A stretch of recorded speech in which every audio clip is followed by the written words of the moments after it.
प्यारे बच्चों, आज हम लोग बहुपद पढ़ेंगे जिसका अंग्रेजी नाम पॉलिनोमियल है।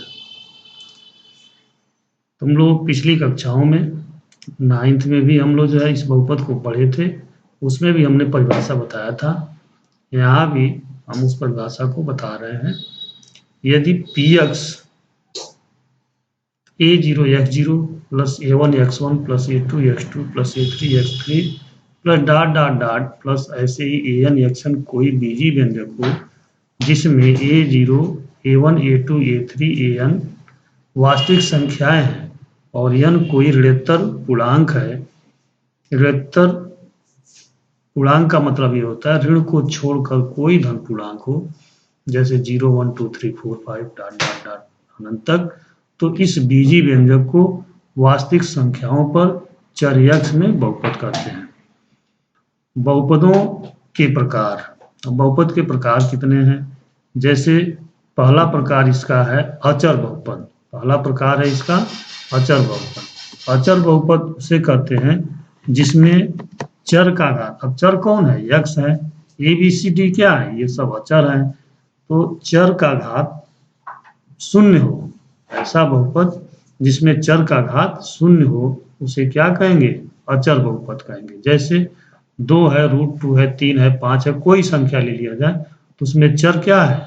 चर का घात क्या है? शून्य है। मतलब चर दिखाई तो नहीं दे रहा है, नहीं दिखाई दे रहा है, इसका मतलब चर का घात क्या है? शून्य है।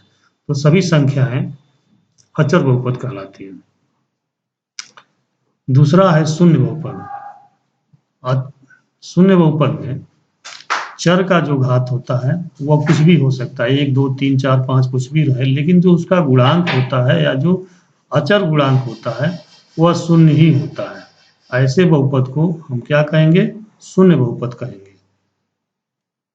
रैखिक बहुपद, ऐसा बहुपद जिसमें चर का घात 1 हो, जिसमें चर का घात 1 हो, रैखिक बहुपद कहलाता है। इसको अंग्रेजी में लीनियर पॉलिनोमियल कहते हैं। जैसे px = ax + b, जिसमें चर की घात 1 है और a ≠ 0। a ≠ 0 प्रतिबंधित करना जरूरी है। अगर इसको हम 0 मान लो न लिखते, बाय द वे अगर ये 0 हो जाए तब तो ये चर रह ही नहीं जाएगा, ये टर्म 0 हो जाएगा।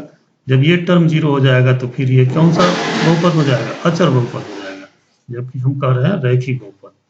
फिर इसके बाद चौथा है द्विघात बहुपद, जिसका अंग्रेजी में नाम है क्वाड्रेटिक पॉलिनोमियल। ऐसा बहुपद जिसमें चर x का घात 2 वो द्विघात बहुपद कहलाता है। जैसे px = ax² + bx + c, जहाँ a ≠ 0। फिर यहाँ हम a को जो है 0 नहीं मानते, इसको हम प्रतिबंधित कर देते हैं। अगर a 0 हो जाएगा तो ये द्विघात नहीं रह जाएगा, तब तो ये एक घात रैखिक हो जाएगा। इसलिए इसको हम 0 कहते हैं कि a 0 न होना चाहिए, न हो तभी ये जो है कहलाएगा द्विघात या क्वाड्रेटिक पॉलिनोमियल कहलाएगा। उसी तरह से त्रिघात बहुपद, क्यूबिक पॉलिनोमियल, ऐसा बहुपद जिसमें चर का घात 3 हो, त्रिघात बहुपद कहलाता है। जैसे px = ax³ + bx² + cx + d, जहाँ a ≠ 0। यहाँ भी हम वही करेंगे, जो 3 घात वाला चर है उसका जो गुणांक है उसको 0 नहीं लेंगे। अगर ये 0 हो जाता तो फिर ये 3 घात का नहीं रह जाएगा, अब क्यूबिक नहीं रह जाता, क्वाड्रेटिक हो जाएगा। अगर b 0 हो जाएगा तब क्या हो जाएगा? रैखिक हो जाएगा। इसीलिए जो बड़ा घात होता है उसका जो गुणांक होता है उसको हम क्या कह देते हैं कि ये 0 नहीं है। फिर इसी प्रकार से हम आगे बढ़ते हैं, कुछ अपना विचार हम देते हैं। किसी बहुपद की घात चर की अधिकतम घात को कहते हैं। तुमसे पूछा जाए, कोई बहुपद दे दे और कहे कि इसका घात बताओ, तो उसमें जो चर का अधिकतम घात होता है वही उस बहुपद का घात कहलाता है। एक दिए बिंदु पर बहुपद का मान ज्ञात करना। किसी बिंदु पर दिए हुए बहुपद का मान क्या होगा उसे निकालने के लिए यदि कोई बहुपद px है जिसमें चर x है, अब चर x के किसी मान के लिए इस बहुपद का मान अगर निकालना हो, जैसे मान लो x का मान अल्फा रखा जाए, x का मान कोई अल्फा रखा जाए, तब उस पर इस बहुपद का मान क्या होगा? तो p अल्फा होगा।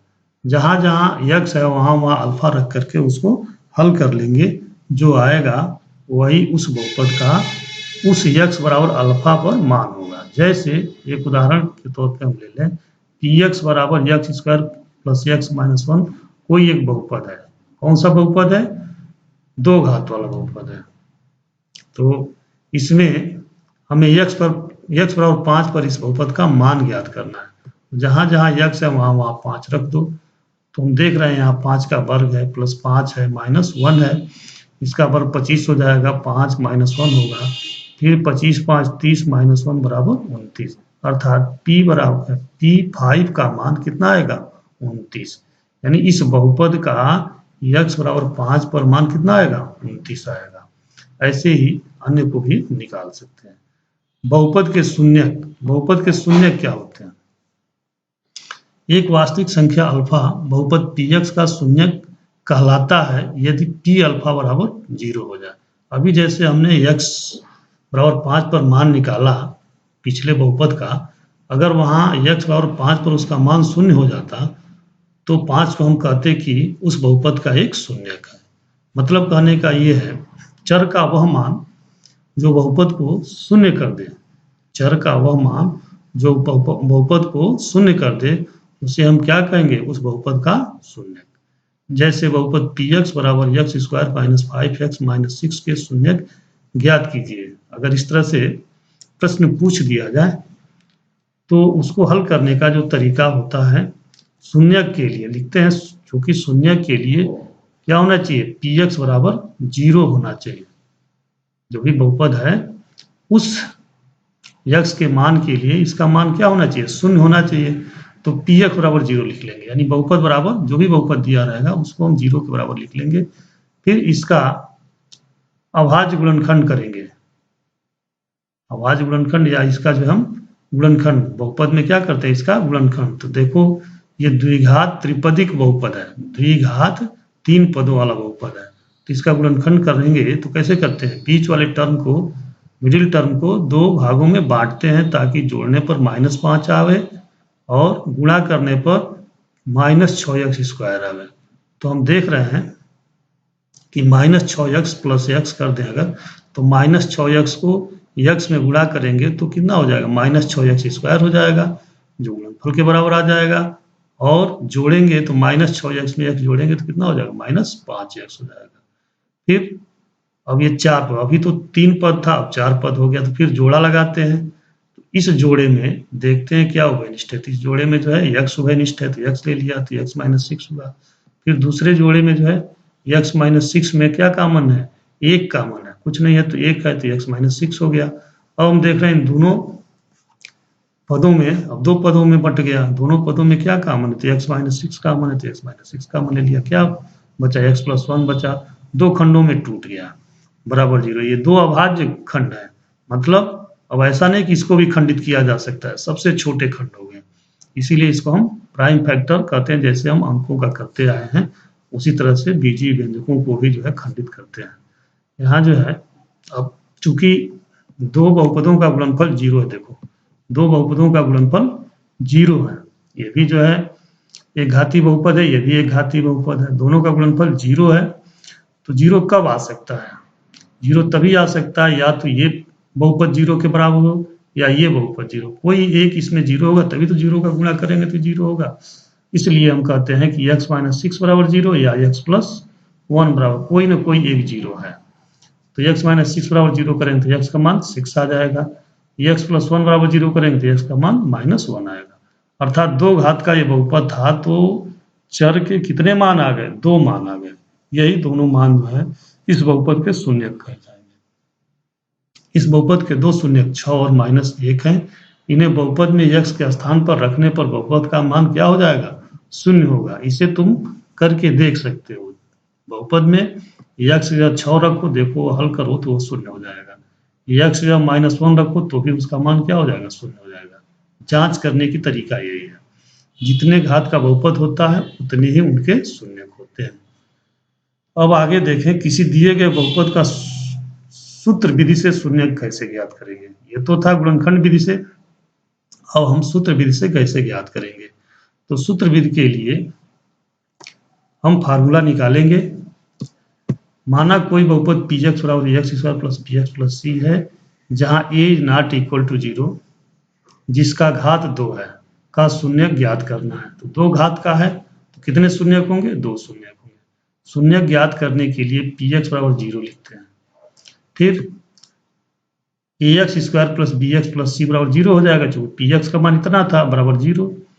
फिर क्या करते हैं, जो एक्स स्क्वायर का गुणांक रहता है उससे हम भाग कर देते हैं, तो भाग कर दिया हमने, तो यहाँ से ये खत्म हो गया, B by A X plus C by A बराबर 0 होगा। अब जो ये अचर पद है इसको हम दाएं तरफ पक्षांतर कर देते हैं, तो बराबर माइनस सी बाई ए हो जाएगा। अब जो ये मिडिल टर्म है हमें इसे पूर्ण वर्ग बनाना है, तो जो मिडिल टर्म है, मिडिल टर्म के गुणांक का आधा का वर्ग जोड़ना पड़ता है। तो मिडिल टर्म का गुणांक कितना है? बी बाई ए, इसका आधा करेंगे तो क्या होगा? B by two A, B by two A का वर्ग इसमें जोड़ दें इधर, तो ये क्या हो जाएगा? पूर्ण वर्ग हो जाएगा। चूंकि इधर हम जोड़ रहे हैं तो इधर भी जोड़ना पड़ेगा, इसलिए बैलेंस रखना पड़ेगा, बराबर है दोनों, तो जितना इधर जोड़ेंगे उतना इधर भी जोड़ेंगे। इधर हमने जोड़ दिया B square upon 4a square, यानी बी बाई टू ए का होल स्क्वायर करेंगे तो B square upon 4a square होगा। इधर भी जोड़ दिया, इधर भी जोड़ दिया, बी स्क्वायर 4a स्क्वायर, तो संतुलित रहा। अब देखते हैं, इसको हम लिख सकते हैं X plus B by two A का होल स्क्वायर। तोड़ करके देखो, ए प्लस बी के होल स्क्वायर से तो X square plus B square upon 4a square plus इन दोनों गुणनफल का दूना जब करेंगे तो ये बीच वाला टर्म आ जाएगा। बराबर इधर देखो, ये नीचे 4a स्क्वायर है, यहाँ a है, तो इसका एलसीएम क्या हो जाएगा? 4a स्क्वायर हो जाएगा। 4a स्क्वायर से भाग पड़ेगा तो एक बार में तो b स्क्वायर हुआ, a से भाग पड़ेगा इसमें तो क्या बचेगा? 4a बचेगा, 4a का इसमें ऊपर गुणा कर दो, 4ac हो जाएगा, b स्क्वायर माइनस 4ac, अर्थात इस दोनों भिन्नों का जो है घटाना हमने कर लिया एलसीएम लेकर के, तो b स्क्वायर माइनस 4ac बटे 4a स्क्वायर हुआ। ये इंप्लाइज करेगा, अब देखो इसका वर्गमूल निकालेंगे तभी तो ये वर्ग घटेगा इधर से, जब वर्गमूल निकालेंगे इधर से वर्ग घट गया, इधर वर्ग पूर्ण वर्ग नहीं था तो काड़ी दिखाई दे रहा है, प्लस माइनस वर्गमूल निकालते हैं तो प्लस माइनस लगाते हैं, प्लस माइनस काड़ी में बी स्क्वायर माइनस 4ac बटे 2a स्क्वायर हुआ वर्गमूल लेने पर। अब जो है यक्स जो प्लस बी बाई 2a है उसको हम इधर पक्षांतर करेंगे, क्योंकि यक्स का ही मान निकालना है तो यक्स को बाएं रखेंगे, बाकी सबको दाएं कर देंगे, तो माइनस बी बटे 2a plus minus under root B square minus 4ac बटे 4a स्क्वायर हुआ। अब 4a स्क्वायर जो काड़ी में है इसका वर्गमूल तो निकाला जा सकता है, क्या हो जाएगा? 2a हो जाएगा, तो ऊपर वाला काड़ी रहेगा, नीचे जो है 2a हो जाएगा। फिर देखो इसके नीचे भी 2 है, इसका भी हर 2 है, इसका भी हर 2 है। जब आधार समान हो, अरे हर जब समान हो तो क्या करते हैं? अंश को वैसे ही जोड़ लेते हैं, तो नीचे हो गया 2a, ऊपर हो गया minus B plus minus under root B square, कड़ी में बी स्क्वायर माइनस 4ac। अब एक्स के दो मान आएंगे, एक प्लस चिन्ह के साथ आएगा और एक माइनस चिन्ह के साथ आएगा, क्योंकि द्विघात बहुपद था इसलिए इसके शून्य दो होंगे, प्लस चिन्ह के साथ और एक माइनस चिन्ह, अर्थात दो शून्य होंगे। Alpha is equal to minus B plus under root B square minus 4ac बटे 2a, beta is equal to minus B minus under root B square minus 4ac upon 2a, दो इसके शून्य होंगे। अब ये हो गया सूत्र। अब कोई अगर द्विघात बहुपद दिया है तो उसके गुणांक को हम निकाल लेंगे, बी ए और सी क्या है? गुणांक ही तो है, गुणांकों को निकाल लेंगे और इस फार्मूले में रख देंगे, इसको सरल कर लेंगे तो अल्फा और बीटा का मान निकल जाएगा। बहुपदों के शून्यकों का ज्यामितीय अर्थ, ये बहुत ही महत्वपूर्ण है। ज्यामिति यानी कि उसका आलेखन करके हम कैसे बता दें कि इसके कितने शून्यक हैं, ठीक है?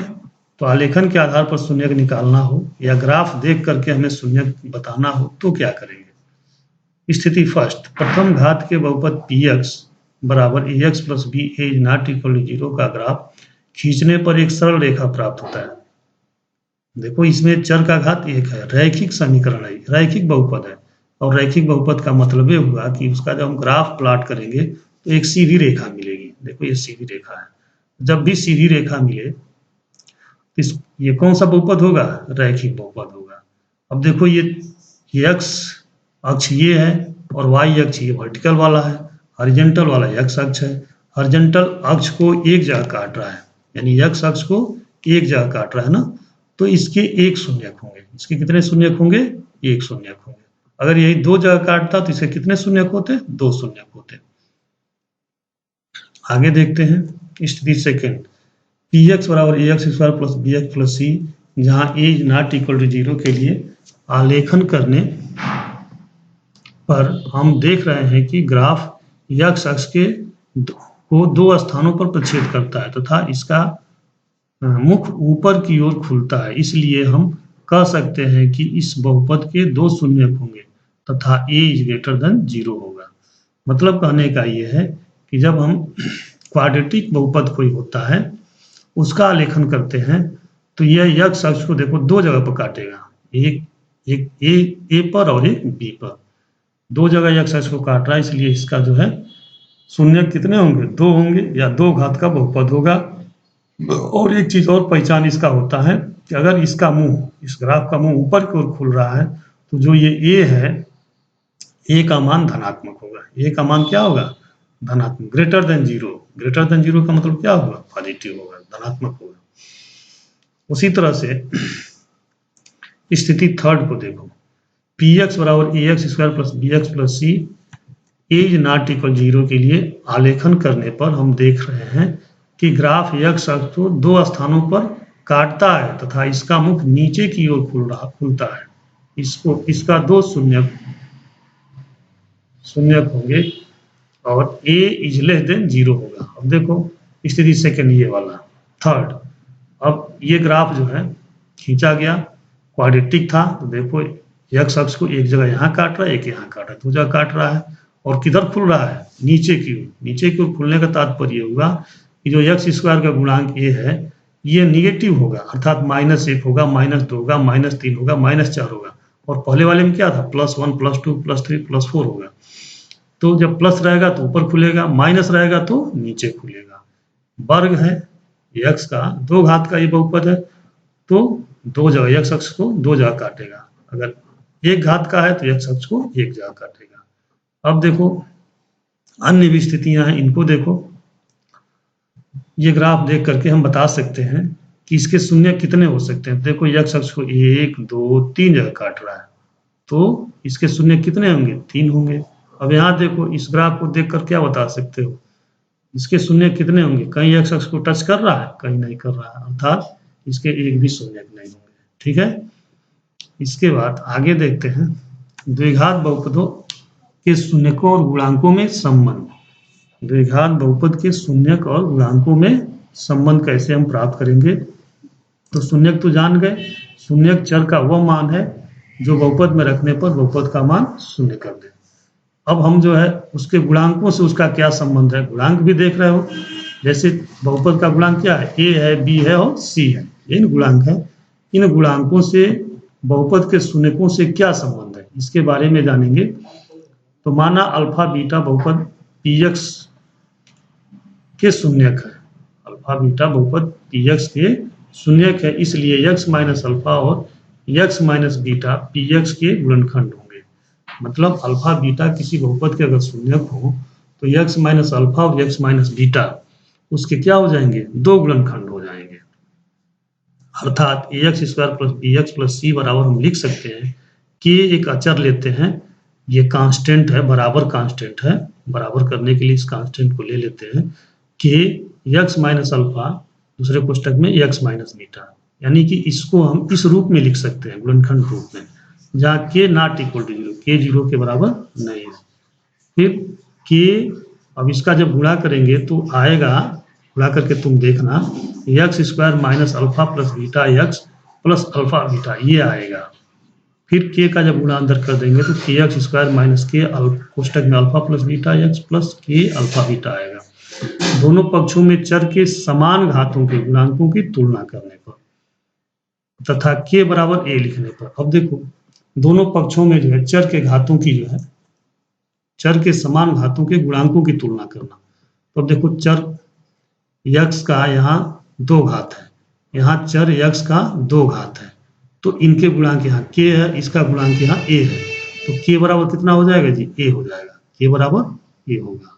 उसी तरह से यहाँ यक्स है चर 1 घात वाला, यहाँ भी 1 है, तो इनके गुणांक यहाँ बी है और इसके गुणांक कितने हैं, माइनस के अल्फा प्लस बीटा है, तो यहाँ हो जाएगा माइनस के अल्फा प्लस बीटा बराबर बी हो जाएगा। देखो माइनस के अल्फा प्लस बीटा बराबर बी हुआ। तो अल्फा प्लस बीटा बराबर माइनस के को इधर हम पक्षांतर कर भाग कर देंगे तो या अल्फा प्लस बीटा बराबर बी बटे माइनस के हो जाएगा। अभी के का मान हमने यहाँ के का मान ए निकाला है, तो माइनस के की जगह पर हम लिख सकते हैं ए, यहाँ ए लिखेंगे और ये माइनस ऊपर आ जाएगा, तो माइनस बी बटे ए हो गया। तो अल्फा प्लस बीटा मूलों का योग कितना हो जाएगा, उनके गुणांकों के रूप में माइनस बी बटे ए हो जाएगा। उसी तरह से अब देखो पीछे करो, अचर पद की जो है गुणांकों की तुलना करें तो देखो यहाँ अल्फा इंटू बीटा है, के अल्फा इंटू बीटा है और यहाँ क्या है सी है, तो के इंटू अल्फा बीटा बराबर क्या हो जाएगा सी, के इंटू अल्फा बीटा बराबर सी इंप्लाइज अल्फा बीटा बराबर हो जाएगा सी बटे के। तो के का मान अभी तो निकाल लें कितना ए है, यानी सी बटे ए हो जाएगा, यानी कि शून्यकों का गुणनफल बराबर होता है इनके गुणांकों के सी बाई ए के अनुपात के बराबर हो जाता है। अतः शून्यकों का योग अल्फा प्लस बीटा बराबर माइनस एक्स का गुणांक बटे एक्स स्क्वायर का गुणांक, फिर शून्यकों का गुणनफल अल्फा बीटा बराबर अचर पद बटे एक्स स्क्वायर का गुणांक, ये फार्मूला हो जाता है। और मान लो कोई अगर तुमको बहुपद दे दिया गया और कहे कि उनके शून्यकों का गुणनफल और शून्यकों का योग निकालो, तो इस फार्मूले से निकाल सकते हो। जैसे एक उदाहरण लिया गया, देखो उदाहरण के हिसाब से बहुपद px equal to 2x square plus 5x plus 3 के शून्यक गुणनखंड विधि से तथा सूत्र विधि से ज्ञात करके शून्यकों के योगफल गुणनफल का उनके गुणांकों से तुलना करो। अब देखो इस प्रश्न में हमने सभी बातों का जिक्र कर लिया है, सबको हम अलग अलग करते हैं। जैसे पहले कहा कि इस बहुपद का जो है गुणनखंड विधि से शून्य ज्ञात करो, तो गुणनखंड विधि से शून्य ज्ञात करने का तरीका क्या है, तो px बराबर 2x square plus 5x plus 3 है, शून्यक है। अब इसका हमें शून्यक निकालना है, तो शून्यक निकालने के लिए इसको बराबर क्या करेंगे जीरो करेंगे, तो 2x square plus 5x plus 3 बराबर जीरो करेंगे। अब इसका हम गुणनखंड करेंगे, देखो द्विघात त्रिपदिक है, बीच वाले टर्म को दो भागों में तोड़ेंगे ताकि गुणा करने पर 3 दूना 6x स्क्वायर आ जाए और जोड़ने पर 5x आ जाए। तो हम देख रहे हैं 3x और 2x, 3 दूना 6 हो जाएगा और जोड़ेंगे तो 5x हो जाएगा। देखो 4 पद हो गए। अब जोड़ा लगाते हैं, इसमें से और इसमें से उभयनिष्ठ खोजेंगे, तो इसमें उभयनिष्ठ क्या है, तो x उभयनिष्ठ है, तो 2x प्लस 3 हुआ। इसमें उभयनिष्ठ क्या है, तो 1 उभयनिष्ठ है, 2x प्लस 3 हुआ बराबर 0। अब इन दो पदों में से क्या उभयनिष्ठ है, 2x प्लस 3 इसमें भी है, 2x प्लस 3 इसमें भी है, कॉमन ले लिया, तो क्या बचेगा x प्लस 1 बचेगा। अब देखो या तो ये 0 होगा या ये 0 होगा, इसलिए कि दोनों का गुणनफल 0 तो कोई ना कोई तो एक 0 होगा, तो 2x प्लस 3 बराबर 0 या x प्लस 1 बराबर 0। अब इससे हम पाएंगे x का मान -3/2 और इससे पाएंगे x का मान -1। तो देखो दो घात का बहुपद है तो दो शून्य किसके आ गए, गुणनखंड विधि से निकाल लिया। अब चलो हम सूत्र विधि से निकालते हैं। तो सूत्र विधि से निकालने के लिए जो दिया गया बहुपद है तुमको 2x square plus 5x plus 3, इसका जो है मानक बहुपद ax square plus bx plus c से तुलना करें, ये मानक बहुपद है, तो इसके गुणांकों से इसकी तुलना करो, तो a बराबर कितना है 2 है, फिर वहां b बराबर कितना है तो 5 है, c बराबर कितना है तो यहाँ 3 है, a बराबर 2, b बराबर 5, c बराबर 3 लिख लिया। सूत्र हम जानते हैं, याद रखना पड़ेगा, x equal to minus B plus minus under root B square minus 4ac बटे 2a होता है। अब इसमें इन सब मानों को रख दो, तो b का मान 5 है तो -5 प्लस माइनस अंडर रूट 5 का वर्ग 25 हो जाएगा, -4 ac, a का मान 2 है, c का मान 3 है बटे 2a, 2 गुणे 2 4 हो गया, -5 plus minus under root 25 minus 24 होगा ना, 4 दूना 8 तरीके 24, 25 में से 24 गया 1 हो गया। और 1 का वर्गमूल निकालोगे तो कितना होगा, 1 का वर्गमूल 1 ही होता है, तो देखो कणी में 1 है, -5 प्लस माइनस कणी में 1 का वर्गमूल 1, तो -5 प्लस माइनस 1/4 हुआ। अब चलो एक बार प्लस चिन्ह के साथ एक बार माइनस चिन्ह के साथ, जब प्लस लेंगे तो -5 और प्लस 1 मिलकर हो जाएगा -4, -4 में 4 का भाग करेंगे तो कितना आएगा, -4 में 4 का भाग करेंगे कितना आएगा -1 आएगा, देखो यहाँ आ गया। फिर जब माइनस लेंगे, ये माइनस चिन्ह लेंगे, -5 और -1 मिल करके -6 होगा, -6/4 होगा। 6 में 4 का भाग करें तो -3/2 आया। तो अल्फा का मान -1 आ गया। अब बीटा का -3/2 आ गया। देखो यहाँ भी जो है, जो वहाँ निकाले थे चर के 2 मान, यहाँ भी चर के 2 मान आ गए, -1 और -3/2। यहाँ भी -1 और -3/2 आया था, यहाँ भी -1 -3/2 आ गया। तो चाहे फार्मूले विधि से निकालो, चाहे गुणनखंड विधि से निकालो, शून्य दोनों केस में एक ही आएंगे। शून्यकों का योग, शून्यकों का योग कितना हो रहा है? देखो अल्फा प्लस बीटा, तो अल्फा -1 है, बीटा -3/2 है, जोड़ोगे तो कितना आएगा? -5/2। शून्यकों का गुणनफल कितना होगा? तो दोनों का गुणा करो, अल्फा इंटू बीटा, -1 गुणे -3/2, 3/2 आएगा। अब शून्यकों का योग और शून्यकों का गुणनफल बहुपद के गुणांकों से उसकी तुलना करनी है। तो हम देखो लिख सकते हैं px बराबर, जो हमको बहुपद मिला था प्रश्न में, वह 2x² + 5x + 3/2 था। हम 2 को कॉमन ले लें, तो 2 बाहर जब हो गया तब हो जाएगा x² + 5/2x + 3/2 हो जाएगा। इसको समीकरण 1 मान लें। अब मानक बहुपद जो है वह इस तरह से px = k कोष्टक में x² - alpha plus beta x plus alpha beta, यही होता है कि एक अचर लिया जाता है। तो यहाँ के अचर के बराबर क्या है? 2 है, उसको छोड़ दो। अब देखो यहाँ -अल्फा प्लस बीटा बराबर कितना है? यहाँ पे 5/2, तो -अल्फा प्लस बीटा बराबर प्लस 5/2 होगा। माइनस इधर चला जाएगा तो -5/2 होगा। देखो अभी तुम निकाले थे मूलों का योगफल -5/2, देखो आ गया कि नहीं आ गया। फिर उसी तरह से मूलों का गुणनफल अल्फा इंटू बीटा है ना, यहाँ अल्फा इंटू बीटा बराबर कितना है? 3/2 है। तो अल्फा इंटू बीटा बराबर 3/2 निकाले थे। देखो अल्फा इंटू बीटा बराबर 3/2, देखो ये टैली कर रहा है, ये इससे टैली कर रहा है, और अल्फा इंटू बीटा बराबर इससे टैली। तो मूलों का गुणनफल, मूलों का योगफल, दोनों जो है संतुष्ट हो रहे हैं। अर्थात मेरा जो है, जो मूल नहीं, जो शून्यक है, मूल हमने गलत कर दिया, जो शून्यक है वो जो है सही है। मेरा काम खत्म हुआ। अब इसके बाद प्रश्नावली है, प्रश्नावली के सवालों को करना है। हमने पूरा जो है वीडियो जो बताया बहुपद पे आधारित था। बहुपद का क्या जो है क्वालिटी होता है, बहुपद किसे कहते हैं, बहुपद के कितने शून्यक होते हैं, बहुपद किस प्रकार से मानक रूप में लिखा जाता है, बहुपद का क्या फार्मूला होता है, शून्यक निकालने का क्या फार्मूला होता है, कैसे निकालते हैं, सब हमने बता दिया, उसका उदाहरण भी बता दिया। अब तुम जो है अभ्यास के प्रश्न करोगे। अगर कोई दिक्कत आती है तो फिर हमसे तुम संपर्क कर सकते हो। फिर आगे देखते हैं।